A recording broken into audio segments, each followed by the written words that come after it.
Bonjour, que la paix soit sur vous. Pourquoi le christianisme n'est pas la vérité? Le but de cette vidéo tout d'abord est d'appeler nos amis chrétiens à la vérité, à l'islam, par amour. Car si on ne le fait pas par amour, pourquoi le faisons-nous? Si nous appelons nos amis chrétiens et toute l'humanité à l'islam, c'est parce que nous les aimons et que nous souhaitons qu'ils soient dans la vérité, et que nous voulons qu'ils soient dans la vérité. Nous voulons sortir un peu aussi des débats habituels sur la Trinité et sur la soi-disant divinité de Jésus, qui monopolise la quasi-totalité des débats islamo-chrétiens. À juste titre d'ailleurs, c'est une des questions les plus importantes. Nous allons répondre à une question aussi récurrente de la part des chrétiens. Quelle est l'utilité de la révélation islamique? Beaucoup de chrétiens nous posent cette question, nous demandent, on a eu l'Ancien Testament, on a eu le Nouveau Testament, à quoi sert l'islam? Cela reprend un peu ce qu'avait dit Benoît XVI dans son discours de Ratisbonne, lorsqu'il avait cité l'empereur byzantin Manuel II, paléologue, sur l'islam. Ce dernier ayant dit les propos que l'on connaît tous, qu'a apporté l'islam si ce n'est la guerre, etc. etc. Donc cette présentation permettra, je l'espère, si Dieu nous le permet, de répondre à cette question. Et certains pourraient se poser la question, pourquoi faire une telle présentation? Toutes les religions ne mènent-elles pas vers Dieu? Tout d'abord, c'est une idée très moderne, une idée qui ne gêne personne et qui est extrêmement politiquement correcte. Mais malgré tout, cette idée est illogique. Car si on dit qu'il n'y a pas de vérité, alors il n'est pas vrai de dire qu'il n'y a pas de vérité. À partir du moment qu'on affirme qu'il n'y a pas de vérité, le fait de dire qu'il n'y a pas de vérité n'est en soi pas une vérité. Ensuite, Dieu ne se contredit pas. S'il dit qu'il est unique, il ne va pas dire plus tard l'inverse à d'autres personnes. Ce n'est pas logique.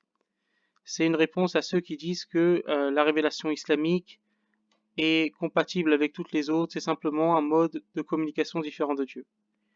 C'est totalement faux, ça serait traiter de Dieu de menteur, ce qu'un croyant ne peut absolument pas faire. Jésus a établi un critère de vérité, l'union, en tout cas dans les paroles qui lui seront apportées dans les écrits chrétiens.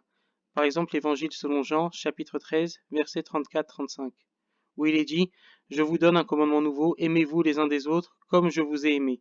Vous aussi, aimez-vous les uns les autres. À ceux-ci, tous connaîtront que vous êtes mes disciples, si vous avez de l'amour les uns pour les autres. » Ensuite, en Jean 17, 21, il dit « Afin que tous soient un, comme toi, Père, tu es en moi, et comme je suis en toi, afin qu'eux aussi soient un en nous, pour que le monde croie que tu m'as envoyé. » Donc, Jésus met la véracité, en tout cas pas la véracité, mais comme critère de vérité, l'union de ses disciples et de ceux qui le suivront. Et il dit dans le Sermon sur la montagne, en Matthieu 7, 16, « Vous les reconnaîtrez à leurs fruits, cueille-t-on des raisins sur des épines ou des figues sur des chardons ?» En parlant de la manière de reconnaître les faux prophètes. Et maintenant, nous allons voir les fruits du christianisme, principalement un fruit du christianisme. Ce fruit étant la division. J'ai pris ce graphique de Wikipédia. Nous voyons ici ce on peut appeler le christianisme initial, même s'il y avait d'ores et déjà ici énormément de divisions, notamment sur la nature de Jésus. Et ensuite, on peut voir ce qui s'est passé à partir du concile de Nicée et des autres conciles. Beaucoup de ces conciles avaient comme objet la définition de la nature du Christ, avec des opinions véritablement divergentes. Ensuite, on a eu l'établissement de l'Église catholique. On a eu le schisme entre les catholiques et les orthodoxes sur la question notamment de savoir si le Père, si le Saint-Esprit dépend du Père ou dépend du Fils. On a eu la réforme protestante qui a créé une ribambelle d'églises et une ribambelle de nouvelles dénominations. Auparavant, on a eu les cathares qui ont été réprimés par l'Église catholique. Donc, c'est un graphique simplifié, mais qui est déjà assez compliqué. Et on peut se poser la question, on peut se demander où est l'unité dont parlait Jésus dans les évangiles. On pourrait me rétorquer, oui, mais en islam aussi, il y a des divisions. Ce n'est pas comparable. Les sunnites on a toujours été majoritaires. Les sunnites représentent aujourd'hui 85% des musulmans. Donc, en tant que musulman sunnite, 85% des musulmans du monde entier vont avoir à peu près la même croyance que moi. Les divisions dans le christianisme sont dues de surcroît au texte même du Nouveau Testament, mais ça on le verra plus tard. L'impact de ces divisions est plus grand chez les chrétiens du quotidien que chez le musulman du quotidien. Et on verra pourquoi avec cet exemple, l'exemple du taxi. Je sais que ça peut paraître un exemple un peu original, mais en tant que musulman, sauf exception, lorsque je rentre dans un taxi, je salue le chauffeur de taxi musulman en lui disant Assalamu alaikum, que la paix soit sur toi. Ensuite, la plupart du temps, ça arrive assez souvent, on parle de religion et on prie ensemble. On invoque Dieu ensemble, on prie l'un pour l'autre. Dans le cas des chrétiens, même si le chauffeur et le passager sont chrétiens, encore faut-il que les deux soient de dénomination compatible. Il y a par exemple l'interdiction de prière écuménique entre certaines dénominations. Par exemple, un baptiste et un orthodoxe ne vont pas pouvoir prier. Il y a l'interdiction de prière œcuménique, ça veut dire avec des différents courants du christianisme, chez les baptistes et chez une partie des orthodoxes. Donc la fraternité chrétienne dont parlait Jésus, la fraternité entre ses disciples, elle n'est pas présente ici. Nous allons voir quelques exemples des divisions entre les chrétiens et expliquer aussi d'où viennent ces divisions par la suite. Tout d'abord, il y a des divisions sur la nature du Christ. Les trinitaires qui sont en théorie majoritaires, avec des sous-divisions, notamment entre les orthodoxes et les catholiques sur la question du Saint-Esprit. Majoritaire en théorie, car on va le voir plus tard, au troisième point, que beaucoup de chrétiens ne sont pas réellement trinitaires. Ensuite, vous avez les unitariens. Les unitariens qui croient que Jésus est différent du Père, soit un envoyé de Dieu, ce qui ressemble à la croyance islamique, soit un ange, ou une sorte d'ange, et ça c'est un peu la croyance des témoins de Jéhovah. Ensuite, vous avez les modalistes, qui est un mouvement de plus en plus en vogue, en particulier chez les modalistes pentecôtistes. Eux croient que le Père, le Fils et le Saint-Esprit sont un mode de présentation, un mode de la même personne qui est le Père. Donc pour eux, il y a un seul Dieu qui est le Père qui s'exprime en trois personnes. Et c'est là où je dis que la majorité des chrétiens vont se dire trinitaires, mais en défendant la Trinité, ils vont parler par exemple de l'eau qui est en trois éléments, et ils vont avoir une mode de pensée qui est modaliste dans ce cas-là. Donc c'est pour ça que je doute du fait que la majorité des chrétiens soient véritablement trinitaires. Il y a ensuite la division sur le salut. Est-ce que le salut se fait par la foi? Est-ce que le salut se fait par la foi et les actes? Donc le salut par la foi, c'est chez les protestants notamment, sola fide, seule la foi sauve. Et le salut par la foi et les actes, c'est chez les orthodoxes et les catholiques. Il y a le salut par prédestination ou élection divine. Donc c'est un salut par la foi, mais c'est Dieu qui a décidé de lui-même qui sera sauvé ou non de tout temps. Et ça, c'est dans une sous-catégorie du protestantisme, c'est dans le calvinisme. Il y a ensuite division sur la pratique. Le culte des saints, qui est un dogme chez les catholiques, mais qui est de l'idolâtrie chez beaucoup de protestants. Et c'est assez marrant parce que beaucoup de chrétiens se plaignent du fait que le Coran affirme que les chrétiens associent quelqu'un à Dieu, mais entre eux, entre protestants et catholiques, ils se traitent de païens. Notamment certains protestants qui traitent les catholiques de païens en disant que les catholiques vénèrent Marie. Il y a ensuite l'Eucharistie, ou le mode de présence du Christ. Est-ce un mode de présence réel comme dans le catholicisme? Donc pour eux, ils interprètent de manière véritablement littérale les propos attribués à Jésus, mangez mon pain, ceci est mon pain, ceci est mon sang. Ils pensent que, les catholiques pensent qu'il y a une véritable présence réelle, que le pain se transforme en chair du Christ et le vin en sang du Christ. Vous avez les luthériens qui vont avoir des positions plus nuancées, vous allez avoir d'autres protestants, notamment baptistes et évangélistes, qui ne vont croire qu'en une présence symbolique du Christ. Donc c'est du domaine du symbole pour se rappeler du Christ. Ensuite, vous avez le baptême, soit au nom de la Trinité, ça c'est le baptême le plus connu dans le christianisme, au nom du Père, du Fils et du Saint-Esprit, soit au nom de Jésus. Et ce baptême est plus connu, c'est les pentecôtistes modalistes. On les appelle, je crois, en anglais les Oneness Pentecostal. Donc, qui commence vraiment à être un mouvement en vogue, donc de pentecôtistes, qui ont cette croyance modaliste, donc que Jésus, le Père, c'est une même personne qui se révèle, que le Père est un seul Dieu qui se révèle en trois personnes. Donc, eux vont baptiser au nom de Jésus et vont considérer les baptêmes des autres comme nuls et non valides parce qu'ils ont été faits au nom du Père, du Fils et du Saint-Esprit. Donc là, on a ici déjà une très grosse divergence puisque d'une certaine manière, selon le mode de baptême que vous avez, vous serez excommunié par une autre partie des chrétiens. Ensuite, vous avez le don du Saint-Esprit, le parler en langue ou la glossolalie. Puisque le parler en langue dans les actes des apôtres, c'est les apôtres qui parlent dans des langues qui sont compréhensibles par d'autres mais que eux ne connaissent pas. La glossolalie, c'est ce qui se pratique particulièrement chez les églises, dans les églises pentecôtistes. C'est le fait de parler dans des langues qui sont inconnues, donc que seuls vous pouvez comprendre. Et il y a une véritable différence entre les pentecôtistes qui pensent que le parler en langue n'a jamais cessé depuis les apôtres et les sécessionnistes qui pensent que le parler en langue s'est arrêté, les dons du Saint-Esprit se sont arrêtés après la génération des apôtres. Il y a ensuite les divisions sur les sources de révélation. Pour certains, pour les protestants par exemple, ce sera sola scriptura, la Bible seule qui compte et qui est source de révélation. Pour les catholiques, ce sera la Bible et la tradition des saints. Donc ça, c'est une différence principale et la révélation continue par l'Église. Et chez certains protestants pentecôtistes, mais c'est une très petite minorité, on va avoir la Bible et la révélation continue par le Saint-Esprit. Donc c'est pour ça que certains se proclament prophètes ou sergent général de l'armée de Dieu et pensent avoir des dons de prophétie et être une source de révélation, avec des leaders charismatiques notamment. Là, j'ai beaucoup étudié ces derniers temps les débats entre les protestants et les catholiques et c'est véritablement passionnant.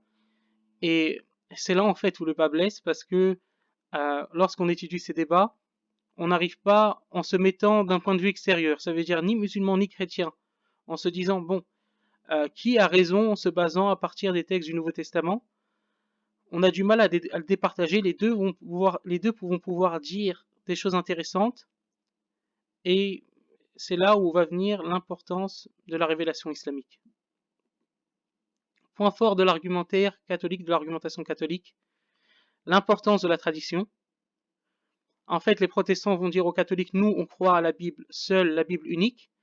Les catholiques ils vont dire, c'est bien joli, mais ce sont des hommes qui ont compilé la Bible. Donc, vous devez croire à la tradition, puisque c'est la tradition des hommes qui ont compilé la Bible. Donc, l'argument des catholiques sur la tradition est relativement un peu plus pertinent que celui des protestants du sola scriptura. Ensuite, l'épître de Jacques va dans le sens d'un salut par la foi et les actes, plus proche de l'idée catholique du salut. Et les catholiques posent une question assez pertinente aux protestants, une question qui est pertinente bien sûr dans un cadre chrétien, pour les chrétiens. Est-ce que les chrétiens se sont trompés pendant des siècles avant que Luther arrive? Et on peut dire que les catholiques reconnaissent moins de divisions en leur sein, même s'il y a des fortes divisions entre les traditionalistes qui se divisent en plusieurs groupes, entre ceux qui suivent l'église conciliaire, les traditionalistes qui restent dans l'église conciliaire, d'autres qui sont lefévristes qui suivent un autre pape, et d'autres encore qui sont sédévacantistes et qui ne suivent pas de pape et qui pensent que le siège de Pierre est vacant à Rome et que le pape est une sorte d'antéchrist. Point de vue partagé aussi par les protestants. Sans parler des chrétiens, des catholiques, un peu islamophobes parfois, qui sont dans l'église catholique, mais n'aiment pas, ou en tout cas s'accommodent du pape François, et s'accommodent de certaines ordonnances qui jugent trop libérales en essayant de les réinterpréter. Comme Nostra Aetate, qu'ils essayent de réinterpréter dans un sens un peu plus conservateur. Donc, ils essaient de s'accommoder d'une église qui devient de plus en plus libérale, dans le sens de plus en plus éloigné du conservatisme. Ensuite, on voit les points forts de l'argumentation protestante, et en même temps donc les points faibles de celui des catholiques. Plusieurs pratiques catholiques ne sont pas bibliques, notamment le culte des saints. Ça, il suffit de le voir dans la Bible. Ou on peut aussi parler, certains protestants peuvent parler aussi du baptême des enfants, qu'ils considèrent comme n'étant pas biblique. Certaines doctrines sont véritablement tardives, comme la doctrine du purgatoire qui s'est développée plusieurs siècles après le départ de Jésus, que la paix soit sur lui. Nous, en tant que musulmans, nous pensons que le Christ a été élevé par Dieu et qu'il a été sauvé de la croix et qu'il n'a donc pas été crucifié. Donc, après son départ, il a fallu des siècles pour venir à une doctrine qui est vraiment importante dans l'Église catholique, qui est la doctrine du purgatoire. Ensuite, il y a l'infaillibilité pontificale. L'infaillibilité pontificale, ce n'est pas de dire que le pape a toujours raison, mais que le pape est infaillible, il a toujours raison si il s'exprime ex cathedré, j'ai oublié le terme, in cathedré, qui s'exprime en tout cas sur le siège de Pierre. À partir de ce moment-là, lorsqu'il s'exprime sur ce siège avec sur des sujets qui ont attrait à la foi, le pape devient infaillible. Donc le jour où le pape François prendra la décision de s'exprimer de cette manière, par exemple, sur des sujets en disant par exemple que tout le monde peut aller au paradis, pas simplement les catholiques conservateurs auront de véritables problèmes à ce niveau-là. Ensuite, c'est un point intéressant, la divergence sur le rôle de l'Ancien Testament. Parce que beaucoup de chrétiens vont dire que la question est simple, le Nouveau Testament annule l'Ancien Testament. Mais en fait, on voit que chacun prend ce qu'il souhaite de l'Ancien Testament. Les catholiques prennent le sacerdoce particulier des prêtres, qui est dans la Torah, en se basant sur les prêtres Aaron, etc. Donc eux, ils vont considérer les prêtres catholiques comme les descendants spirituels d'Aaron, d'une certaine manière. Les catholiques ont de belles cathédrales, ce que leur reprochent les protestants, en référence à l'Ancien Testament. On pense notamment au temple de Salomon, avec de l'or et ce genre de choses. Donc les catholiques essayent un peu d'imiter l'Ancien Testament sur cela. Eux, les protestants, en tout cas certains protestants, prennent l'Ancien Testament pour justifier la dîme, mais aussi l'évangile de la prospérité. Donc beaucoup de pentecôtistes font cela, mais d'autres également. Ensuite, il y a divergence sur l'application des 10 commandements. Est-ce que les 10 commandements restent valables pour expliquer une vie chrétienne et ordonner une vie chrétienne? Il y a divergence sur ce sujet. Certains pensent que le décalogue a été tout simplement abrogé. Ensuite, il y a divergence sur l'application du Shabbat. Si on accepte les 10 commandements, on doit accepter le repos du samedi. Ça, ce sont les adventistes du 7e jour et d'autres sectes chrétiennes qui sont dans cette mouvance-là, et aussi certains juifs messianiques qui veulent que cette pratique soit réintroduite. Pourquoi autant de divisions dans le christianisme? Tout d'abord parce que les textes du Nouveau Testament sont flous sur beaucoup de sujets. Un exemple simple, c'est sur la nature de Jésus. Beaucoup de chrétiens vont se baser sur l'évangile selon Jean et sur certains versets qui peuvent paraître ambigus. D'accord. Il ne faut pas oublier que l'évangile selon Jean est un des évangiles les plus tardifs. Donc c'est un point intéressant à retenir tout d'abord. Et ensuite, il faut se poser cette question. Le Dieu de l'Ancien Testament, qui expliquait dans le Lévitique comment construire l'autel de l'Éternel, comment faire des sacrifices à la ligne près, en expliquant tous les détails de la loi, ce Dieu qui va passer la moitié de l'Ancien Testament à expliquer le culte aux fils d'Israël, ce Dieu-là n'aurait pas pu inspirer aux auteurs du Nouveau Testament, si Jésus avait été Dieu, une phrase toute simple, ou au moins 2 ou 3 versets sans équivoque. Non. Alors, quand je vois les débats, même pas entre musulmans et chrétiens, mais entre unitariens, par exemple témoins de Jéhovah et chrétiens trinitaires, il faut à chaque fois aller au grec, avec des textes majoritaires et des textes minoritaires. Donc, pour une doctrine aussi importante, on voit que le Nouveau Testament n'est pas clair. Et c'est une erreur méthodologique des chrétiens de se baser sur des versets ambigus en rejetant tous ceux qui sont clairs, comme le schéma Israël, écoute Israël, l'Éternel ton Dieu est un. qu'a répété Jésus à plusieurs reprises dans les évangiles. Ensuite, l'enseignement de Jésus n'est pas universel, mais c'est surtout un enseignement spirituel. Donc c'est pour ça qu'il n'a pas mis en place certaines choses et expliqué certaines choses, car c'était un enseignement qui avait pour but de préparer à l'attente du dernier messager de Dieu, le prophète Mohammed, que la paix et la bénédiction de Dieu soient sur lui. Puisqu'il n'y a presque pas de législation dans le Nouveau Testament. Et donc si les chrétiens considèrent que l'Ancien Testament est abrogé, il y a un vide juridique avec lequel les chrétiens essayent de bricoler en prenant une partie de l'Ancien Testament, en n'appliquant pas l'autre, selon leur doctrine et selon leur dénomination. Ensuite, il y a des contradictions doctrinaires dans le Nouveau Testament. Je ne parle pas de contradictions sur des faits, sur des événements entre les évangiles. Ces choses existent. Mais je parle ici de contradictions doctrinaires dans le Nouveau Testament. Exemple de contradiction doctrinale dans le Nouveau Testament, c'est notamment sur la question du salut.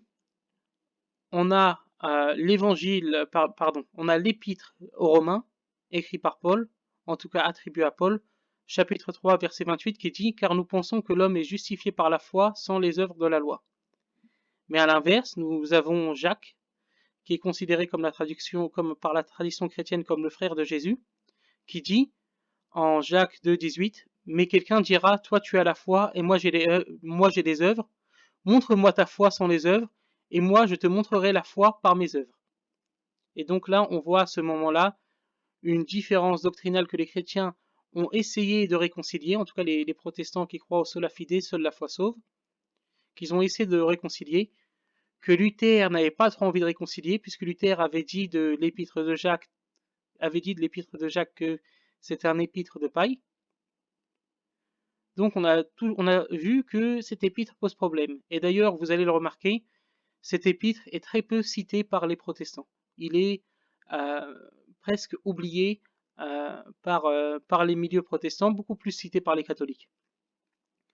Donc là, on voit deux textes qui sont difficilement réconciliables. Et ce ne sont pas, comme parfois dans les évangiles, des contradictions sur des faits historiques, des petits détails. Non, ce sont des contradictions sur des doctrines importantes. Donc, comme la Bible dit, Dieu n'est pas un Dieu de confusion. Et il faut se poser des questions dans ce cas-là, lorsque les textes du Nouveau Testament se contredisent.